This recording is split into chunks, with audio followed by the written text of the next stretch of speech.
ne nada sometimes ye dadaye nkwara bebre ho a sabi ene omusu nkwara na ne na do aboa ama yetimanya free hs no ene bi anya bi Mame Mao Akwaba Emfa Umbra Ghana SM TVGH so wo frame me Ayawaso Ebusianfo 2024 about to the Ghana hanum na easy me de message NDC fo wo fa baby abane de na go be win do but wo fa baby because the rate at which na ye can some kire Ghana fo na want no now we can't think for we can't take madness na end his essence John Dramani Mahama baya onya 2 years in Pono. It seems everybody in the country is complaining. Market women, cocoa farmers, teachers, nurses. Mr. Wanya institution ben here and complaining about is SSC John Dramani Mahama Namembui. Every sector they are complaining. Teachers almost musu, nurses almost demonstrations echo, cocoa farmers almost demonstration echo. Hey, obi abedu wanya 2 years old. Dum so kosojes o mara ye basa ye catch the Ghana for 2024 ye ba beto aba de say John Dramani Mahama ye hu na membuda na Ghana fo ne ye ne mo kasa no 99% amokwa kwato aba no ye mpanifu a mo ehunu his essence John Dramani Mahama na membuda nti ye sremo e ma mo fa John Dramani Mahama mba mo de NDC ni fufu bi kra ga no kra ye posida ne we kra de mu hwio na ebusuafo Ayawaso central fo no mo kasa Mame form wo anodemo musu mo kire se emofra na his excellency the former president now don kwakufuado ebemo omo free SHS no and the free SHS no atozu eduano mu nyandi just school fees omo ntumi ntia to ma betina radio so omo anodem omo su yenti omo sema omo de abeto Ghana for any bye so me na emepiki for no mo nto aba nte e basa abufo bi anim bi obi enkase bia made akire manya hwe no ye twa eto ensibio ntani je nko ana babu afiwe NPP amanyokuo no eya amanyokuo from kanema mpani ejikunkufu so ebesi na nado so me de da bia ya na meka grounds no emabu no e wo form pa wo hwe policies a omampani kufu abreso ode baaye free NIA free maternity care ene no ya wo mofra bebre ewo mu sa mofra no da bia meka se omampani na nado dankwa ekufu ado aba be mo free SS so emo mba wie free SHS mudi mudwuma no emabunu involvement e wa Ayawaso central to sen nyame adom se de ye ne nada sometimes ye dadaye nkwara bebre ho a sabi ene omusu nkwara na ne na do aboa ama yetimanya free hs no ene bi anya bi no mko school a sikasema bam nti ne nkwara nyina hu se sa nada abam nti adwen sakraba munya o mudodo na no etumi ede wo ho hye mu exercise a moye emu anokura mu obi ade no hye mu ede ame ase Michael or cantonment. Maybe Oba senior high school. Secondary school. A day secondary school. Ebenezer secondary school. Oh, Ebenezer secondary school down Somandi, you know. Okay. No, and I are buying school. You. Okay. Now, what here BB? Like on a good fees be. In Chia, but I'm not paying very say almost to start and some almost 20 cedis each student tier 20 almost TV. Almost got to the TV. TV. Student tier 20 cedis. Now some cash out. Student be at 20 cedis. Na TV na no go to TV by no. Na so student be at 20 cedis. Do you know the money we are talking about? When we say omo beto akasa anso. Akasa. We kwade obi wadaro. What am mate me da say. It at least GS for it here. One school edin and Alban. Yes, ma share another one. Good afternoon. Afternoon Obi. Me ba cho hwan here. From 23 meters. I have your man and man. What's the matter? Ojo so studio ha me pacho. Oba was secondary school. On pass to Price secondary. In Price or from saying? Or from 2. Okay. School number what years it can be.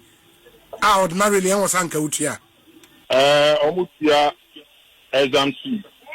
And now, a banner from some Mianino to on to a feeding fee. Exams fee. Why in a jail? School need your exams fee. How much exam fee? And Utia saying? Nikia 80 cedis. 80 cedis for exams fee.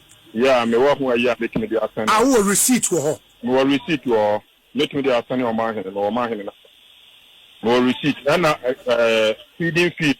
Almost in your name. Feeding fee. Feeding fee. And almost frail with the band on the between feeding fee. Feeding fee. Me banning a frame and ra. Me banning a frame and ra. Banner war in Pasco frail and ra. Me patron. And also feeding fee. Almost your muntia saying. Feeding fee. There or my price. Me for see a bit. Almost between feeding fee.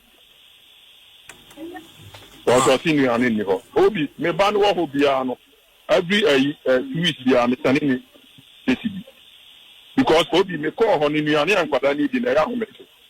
And it's all about now do we need to abandon every another Obi on Sabbath for Obana Club fire.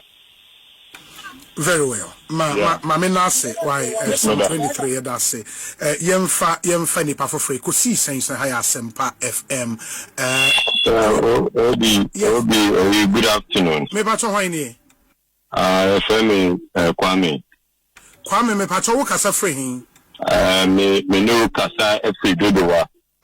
Very well. Me pacho oba wo senior high school.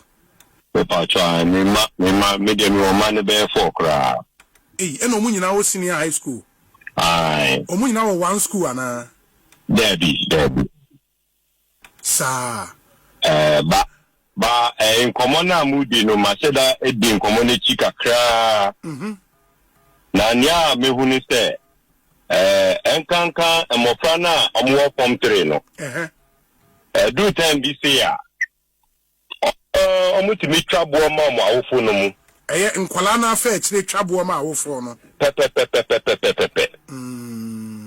Madam fu ba ko ba no ye visual art no.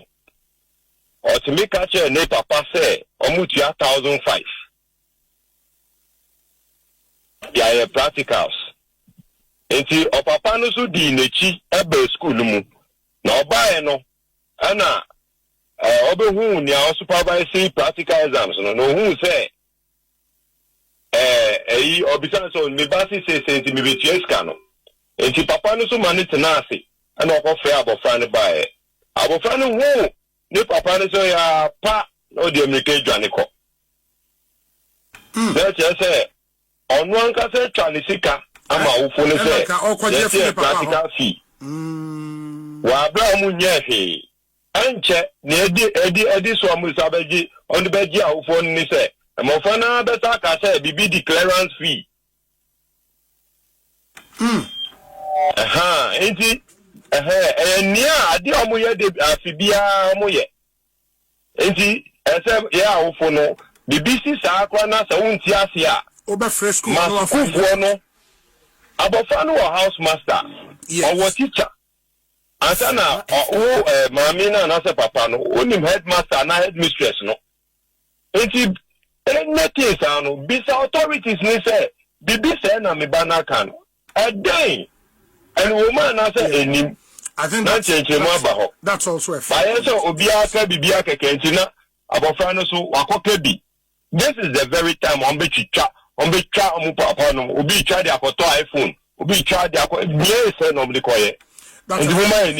That's a fair point. That's a papa. And also looks like a very important about in this case. Me go through the process. You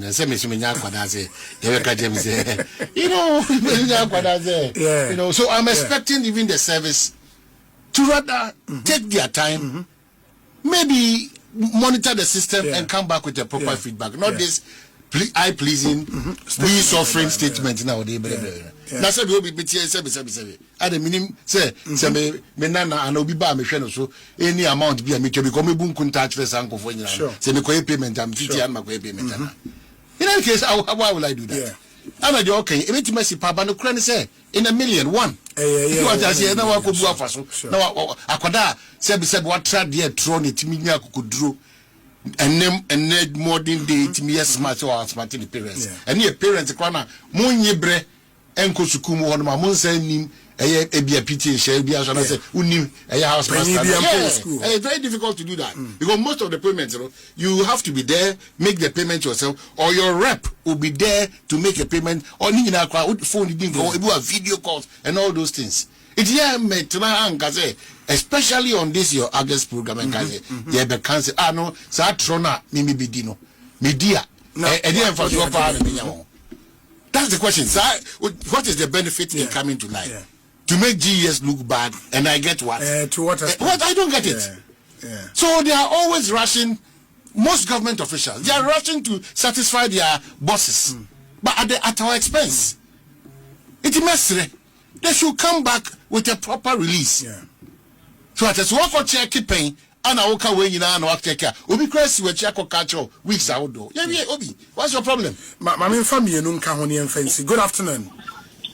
Afternoon. Me bato wanye. Sam, calling from Tema. Me bato about secondary school. Obi more about secondary school. Our form saying secondary college. Oh, secondary college. Okay. Yes. Our form saying me bato. All drop. Or drop what's this here? Yes. Na what your unapproved fees be? Obi.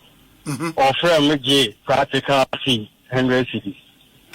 Now, other ICT, yes, physics, practicals, 100 cities, and ICT, 56. That's what you be.